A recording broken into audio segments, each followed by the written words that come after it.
Chapter 14 Ratanji Wadi of Nanded, Saint Mauli Sahib, Dakshina. In the last chapter, we described how Baba's word and grace cured many incurable diseases. Now we shall describe how Baba blessed Mr. Ratanji Wadia and gave him an issue. The life of this saint is naturally sweet. His various doings, eatings, walking, and his natural sayings are also sweet. His life is bliss incarnate. Sai gave bliss to his devotees as a means of remembrance. He gave them various stories of duty and action which ultimately led them to true religion. His object may be that people should live happily in this world, but they should be ever cautious and achieve the object of their life, that is self-realization.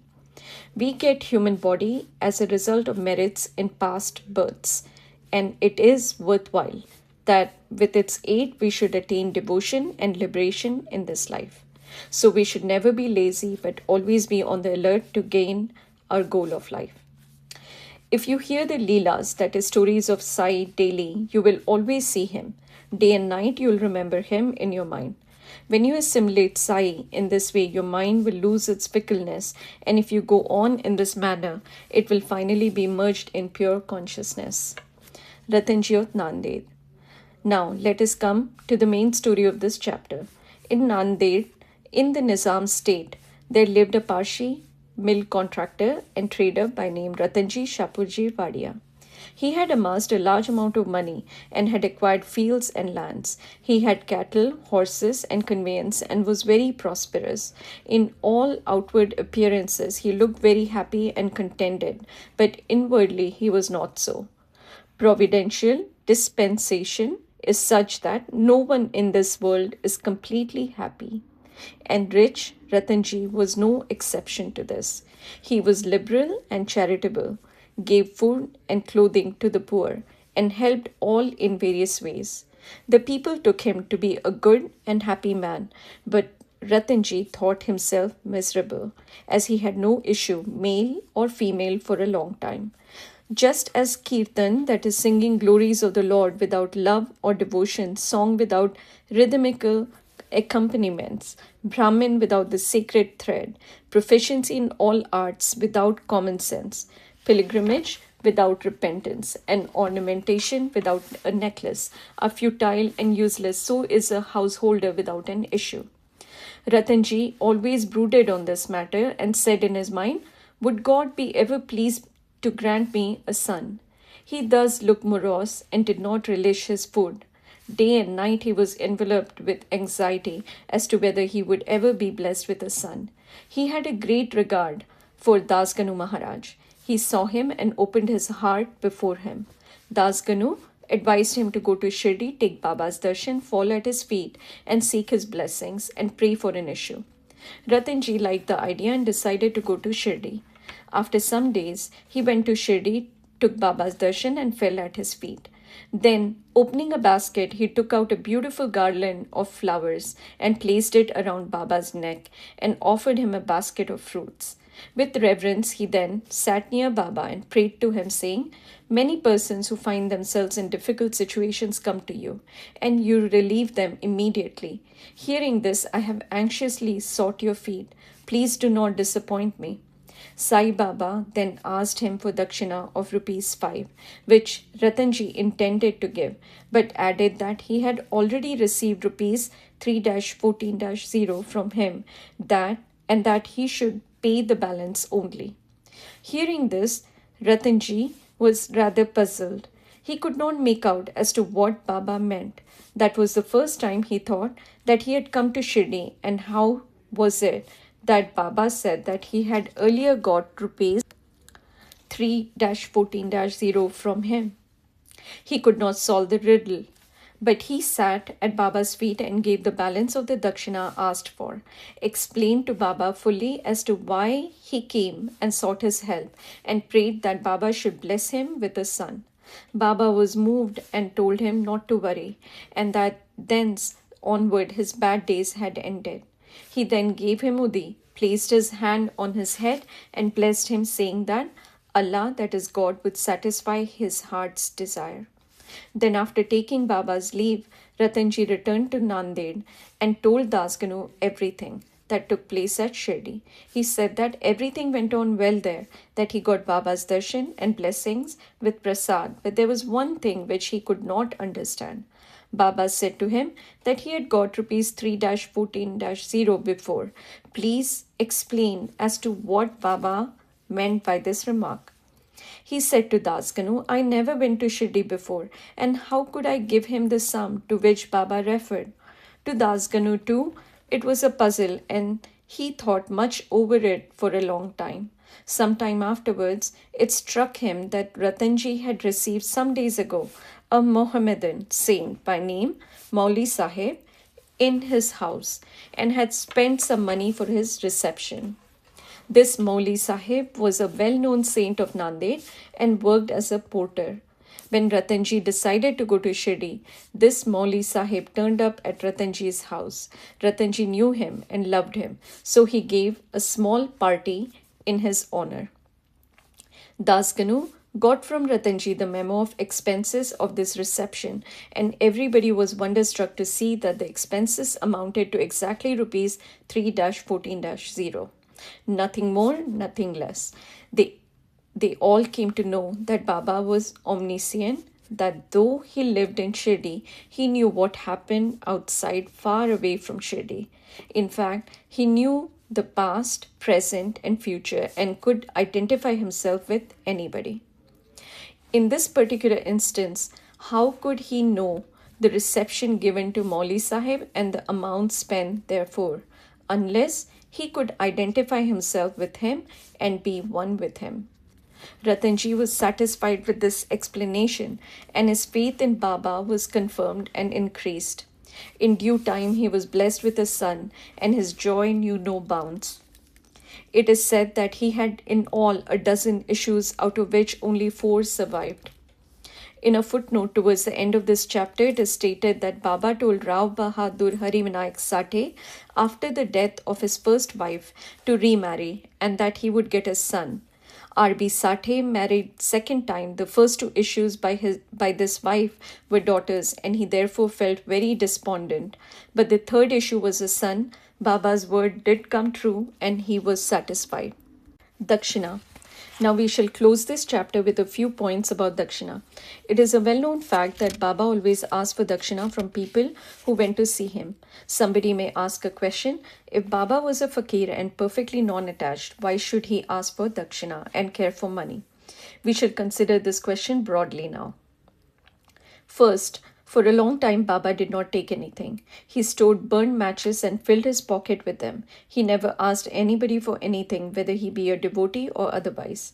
If anybody placed before him a paisa or 2, he purchased oil or tobacco. He was fond of tobacco, for he always smoked a bidi or chilim, an earthen pipe. Then some persons thought that they should not go to saints empty-handed and therefore place some copper coins before Baba. If a paisa was placed before him, he used to pocket it. If it was a 2 paisa coin, it was returned immediately. Then after Baba's fame had spread far and wide, people began to flock in numbers and Baba began to ask Dakshina from them.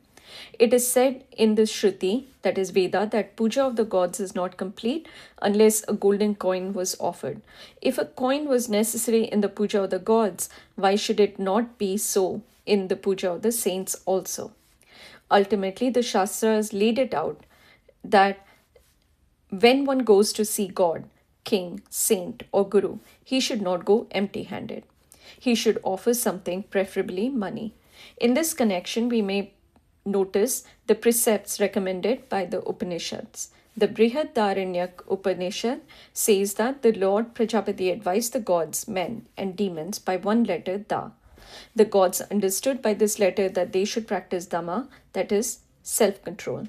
The men thought or understood that they should practice Dana, that is, charity. The demons understood that they should practice Daya, that is, compassion. To men, charity or giving was recommended.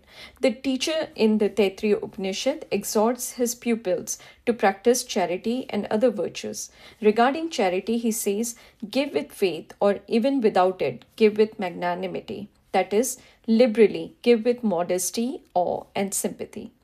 In order to teach the devotees the lesson of charity and to remove their attachment to money and thus to purify their minds, Baba extracted dakshina from them. But there was this peculiarity. As Baba said that he had to give back 100 times more of what he received. There are many instances in which this has happened. To quote an instance, Mr. Ganpat Rao Bodas, the famous actor, says in his Marathi autobiography that on Baba's pressing him often for dakshina, he emptied his money bag before him. The result of this was, as Mr. Bodas says, that in later life he never lacked money as it came to him abundantly. There was also secondary meanings of dakshina. In many cases in which Baba did not want any pecuniary amount. To quote two instances, 1. Baba asked rupees 15 as dakshina from Professor G.G. Narke, who replied that he did not have any money. Then Baba said, I know you have no money, but you are reading Yoga Vasishtha. Give me dakshina from that. Giving dakshina in this case meant deriving lessons from the book and lodging them in the heart where Baba resides. 2. In the second case, Baba asked a certain lady, Mrs. R.A. Tarkar, to give rupees 6 as dakshina. The lady felt pained as she had nothing to give. Then her husband explained to her that Baba wanted 6 inner enemies like lust, anger, avarice, etc. to be surrendered to him. Baba agreed with this explanation. It is to be noted that though Baba collected a lot of money by dakshina, he would distribute the whole amount of the same day, and the next morning he would become a poor fakir as usual. When Baba took his Mahasamadhi, even after receiving thousands and thousands of rupees as dakshina for about 10 years, he had only a few rupees in his possession. In short, Baba's main object in taking dakshina from his devotees was to teach them the lesson of renunciation and purification. Postscript. Mr. B.V. Dev of Thana, retired Mamaltadar and a great devotee of Baba, has written an article on this subject, dakshina, in Sri Sai Leela magazine, volume 2, pages 6 through 26, in which he says as follows. Baba did not ask dakshina of all. If some gave dakshina unasked, he sometimes accepted it and at other times refused it. He asked it of certain devotees only. He never demanded it from those devotees who thought in their minds that Baba should ask for it and then they should pay it. If anybody offered it against his wish, he never touched it, and if he kept it there, he asked him to take it away. He asked for small or big amounts from devotees according to their wish, devotion, and convenience. He asked it even of women and children. He never asked of all the rich for it, nor of all the poor. Baba never got angry with those of whom he asked dakshina and who did not give it. If any dakshina was sent through some friend who forgot to hand over the same to Baba, he reminded him of it and made him pay it. On some occasions, Baba used to return some sum from the amount tendered as dakshina and ask the donor to guard it or keep it in his shrine for worship. This procedure benefited the donor or devotee immensely. If anybody offered more than he originally intended to give, he returned the extra amount. Sometimes he asked of some more dakshina than what they originally intended to give, and if they had no money, asked them to beg or borrow from others. Of some, he demanded dakshina 3 or 4 times a day.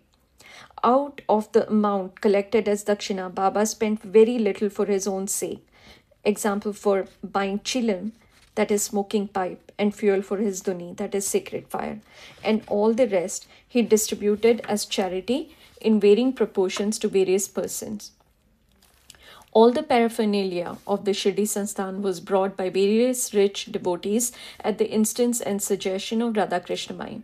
Baba always used to get wild and scolded those who brought any costly and rich articles. He said to Mr. Nana Sahib Chandorkar that all his property consisted of one kopin, that is cot piece, one stray piece of cloth, one kafni, and a tambrail, that is tin pot, and that all the people troubled him with bringing all these unnecessary costly articles.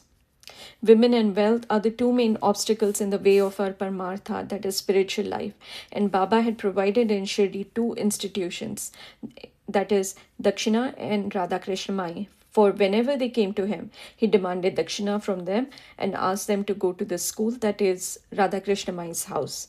If they stood these two tests well, that is, if they showed that they were free from attachment for women, and well, their progress in spirituality was rapid and assured by Baba's grace and blessings. Mr. Dev has also quoted passages from the Gita and Upanishads and shown that charity given in a holy place or to a holy personage conduces to the donor's welfare.